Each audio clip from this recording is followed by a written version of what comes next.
Marekani ameanzisha operation hizi tangu ameingia katika msimu huu, ambapo rais wa Marekani Donald Trump anakuja na sera yake, au amekuja na sera yake ambayo inaitwa MAGA. Anasema Make America Great Again. Anataka kuonesha superpower ya Marekani kwamba ni taifa lenye nguvu kwa kiwango gani. Ndio maana amekuwa katika harakati za operation za kuonesha tu kama kuna dosari lolote linajitokeza sehemu yoyote, basi yeye anachapa bakola kama ulivyosema ulioshindikana.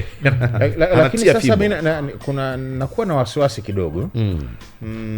Sudani, ndio Sudani kuna mgogoro, watu wanakufa, kuna shida kidogo. Somalia kuna shida kidogo.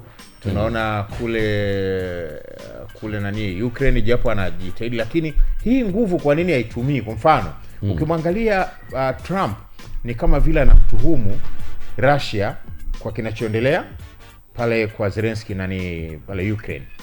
Sasa ana nguvu hivyo, kwa nini tu asitumia akaenda akamchomoa Putin pale? Amchomoe Putin pale, alafu awachomoe yule kiongozi wa waasi pale ASF Sudani. Hiyo nguvu si anayo. Aende pale Somali pia akanyofoe pale. Wataalamu wa mambo wanakuambia ni mkubwa tu ndo anaweza kaonesha nguvu kwa mdogo, lakini mkubwa kwa mkubwa kuonesha nguvu inakuwa ni ngumu sana kwa kweli. Kwa mfano leo tolea hapo kwamba anaweza labda akamgusa Putin au akagusa mataifa kama ya Asia huko, Korea Kaskazini au Korea Kusini au China wenyewe, inakuwa ni ngumu sana. Kwa mkubwa ataendelea kumuonea mdogo.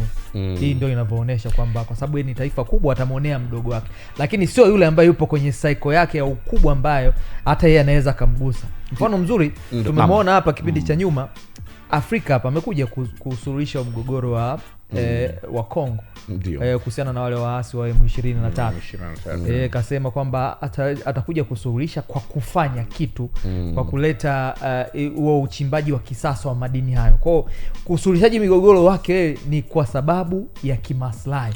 Pasi shaka, yani na wanakuambia Venezuela na mafuta pia mengi. Yani inasemekana kwamba Marekani ana adui wa kudumu wa rafiki wa kudumu. Marekani siku zote huwa anawaza kufaidika katika jambo ambalo alifanya. Ukimwona anapigana vita au anasuluhisha vita, ujue kuna namna ambavyo ananufaika. Kwa hiyo ana jicho la kuona mbali. Kwa hiyo akiingia katika sehemu huwa tayari ameangalia maslahi yake ni nini. Ni sawa na ambao unampa lifti mwanamke tu kwenye baisikeli au pikipiki, umeshatongoza. Hakika